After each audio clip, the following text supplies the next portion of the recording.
Welcome to Ratna's recipes. నేను ఈరోజు 2 రకాల మిల్క్ షేక్లు చేసి చూపిస్తున్నాను. చూడండి, ఇది సమ్మర్ స్పెషల్.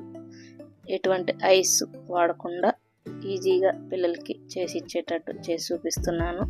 ఇప్పుడు చేసే విధానం ఎలా చేయాలి, ఏమేం కావాలనేది చూద్దాం. ఇక్కడ ముందుగా మామిడికాయని అట్లా కడుక్కొని దాన్ని కట్ చేసుకోవాలి. కట్ చేసుకొని మనకి వీలుగా ఎట్లా అయితే కట్ చేసుకోగలమో అలా ముక్కలు పీసులు కట్ చేసుకోవాలి. అలా కట్ చేసుకొని అవన్నీ అట్లా, ఇది కొంచెం మెత్తగా ఉన్నది కాబట్టి నేను పీలర్తో తీయలేదు. పీలర్తో తీస్తే ఇంకా ఈజీగా ఉంటుంది మనకి మామిడికాయ కట్ చేసుకునేదానికి. అలా అన్ని పీసులు కట్ చేసుకొని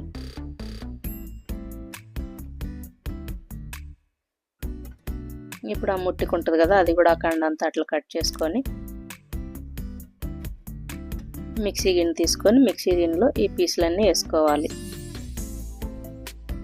మాకు జలుబులు ఉన్నాయి, అందుకని నేను ఐస్ వేయలేదు. మీకు కావాలంటే ఐస్ కూడా వేసుకోవచ్చు. పంచదార కూడా నేను తక్కువ వేసాను. దీని ప్లేస్లో పంచదార వద్దనుకుంటే హనీ వేసుకోవచ్చు, బెల్లం వేసుకోవచ్చు. ఇవి కాచి చల్లార్చిన పాలు వేసుకొని మిక్సీ పట్టుకోవాలి. మిక్సీ పట్టుకొని అట్లా మిక్సీ పట్టుకున్నాక మనం గ్లాస్ తీసుకొని గ్లాస్లోకి సర్వ్ చేసుకోవడం అంతే. చాలా సింపుల్గా చేసి ఇచ్చే మ్యాంగో మిల్క్ షేక్ రెడీ అండి.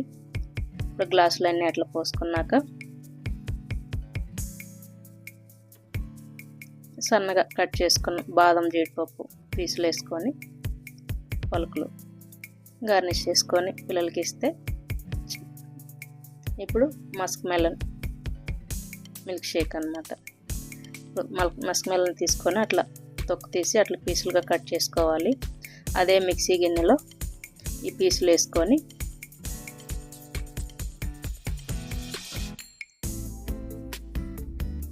జలుబు ఉందనేసి నేను ఐస్ క్యూబ్స్ అవి ఏం వాడలేదు. మీకు కావాలంటే వాడుకోండి. చక్కెర అంటే స్వీట్, అది పీస్ టేస్ట్ చూస్తే స్వీట్ని బట్టి మనం చక్కెర వేసుకోవాలి. కాచి చల్లార్చిన పాలు పోసుకొని మిక్సీ పట్టుకోవాలి. కొంచెం పలుకులుగా పడితే మధ్యలో తినడానికి పీసులు తగులుతూ ఉంటే బాగుంటుంది. అట్లా పట్టుకొని ఇప్పుడు గ్లాసులోకి పోసుకోవాలి. అట్లా పోసుకొని సేమ్ దీంట్లో కూడా బాదం జీడిపప్పు పలుకులు వేసుకొని గార్నిష్ చేసుకుంటే 2 రకాల మిల్క్ షేకులు రెడీ. ఈజీగా చేసి ఇవ్వచ్చు పిల్లలకి. ఈవినింగ్ చాలా ఫాస్ట్గా అయ్యే మిల్క్ షేక్లు సమ్మర్ స్పెషల్ రెడీ. ఇదే విధంగా ట్రై చేసి ఎలా వచ్చిందో కామెంట్లో చెప్పండి. లైక్ చేయండి, షేర్ చేయండి, సబ్స్క్రైబ్ చేసుకోండి. Thank you. బాయ్.